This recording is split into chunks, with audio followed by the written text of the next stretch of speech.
ஆண்டவருடைய பிள்ளைகளே, ஒரு ஞானம் நமக்கு தேவை. என்ன ஞானம் தேவைன்னா, எல்லாருக்கும் நம்ம எல்லாத்தையுமே காமிக்க வேண்டிய அவசியம் இல்ல.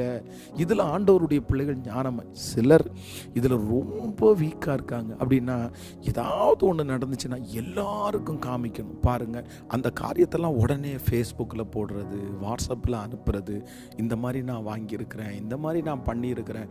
நிறைய பேர் இந்த தவறுகளை நம்ம நிறைய பண்றோம். சரி, ஒரு ஒரு குறிப்பிட்ட கூட்டம் 4-5 பேர் சேர்ந்து செய்கிறது, அடுத்த உயர்வுக்கானது, இந்த மாதிரியெல்லாம் நம்ம பப்ளிசிட்டி பண்ணுறது கூட சில காரியம் இல்லை. ஆனால் ஒன்று நினைத்து கொள்ளுங்கள், எல்லாத்தையுமே எல்லாரும் தெரிஞ்சுக்கணும் அப்படின்னு ஆசைப்படுறது இது ஒரு நல்ல ஞானம் இல்லை. ஆண்டவருடைய பிள்ளைகள் ஒன்று ரொம்ப கவனமாக இருங்க. நீங்கள் ஆண்டவரிடத்தில் ஜெபம் பண்ணுங்க. இது ஒரு ஞானம் தேவை. எல்லாருக்கும் ஒரு பொருளை காமிச்ச உடனே எல்லாருக்கும் கூட்டிகிட்டு அப்படியே காமிச்சிடாதீங்க.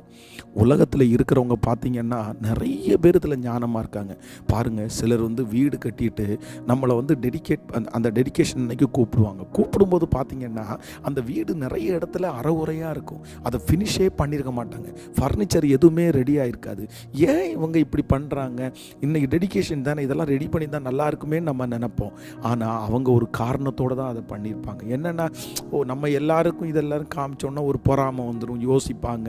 எதுக்கு, நம்ம தானே இது பண்ண போகிறோம், அதுக்கப்புறம் நம்ம அதை ரெடி பண்ணிக்கலான்னு சிலர் அதை ரொம்ப கிளியராக செய்வாங்க. சிலர் பாருங்கள், அந்த டெடிகேஷனுக்கு முன்னாடி அதை பண்ணி இதை பண்ணி நிறைய பேரை கூப்பிட்டு நிறைய பேருக்கு சாப்பாடு கொடுத்து அது ரொம்ப கிராண்டு ஃபங்க்ஷனாக பண்ணி, ஆனால் வாங்கியிருக்கிறது பார்த்திங்கன்னா கடனில் வாங்கியிருப்பாங்க.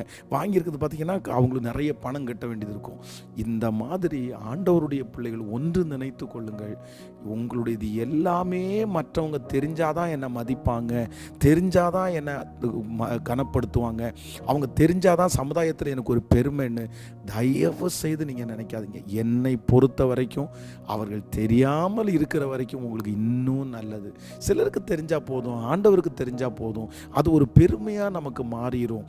அதை வச்சு நம்ம நிறைய நேரத்தில் ஆண்டவரை விட்டு தூரம் போகிறது கூட வாய்ப்பு இருக்குது. அதனால் இந்த ஞானத்திற்காக எல்லாரும் ஜெபம் பண்ணுங்க. தயவு செய்து உங்களுக்கு கர்த்தர் கொடுக்குற எல்லாமே எல்லாரும் பார்க்க வேண்டிய அவசியம் இல்லை.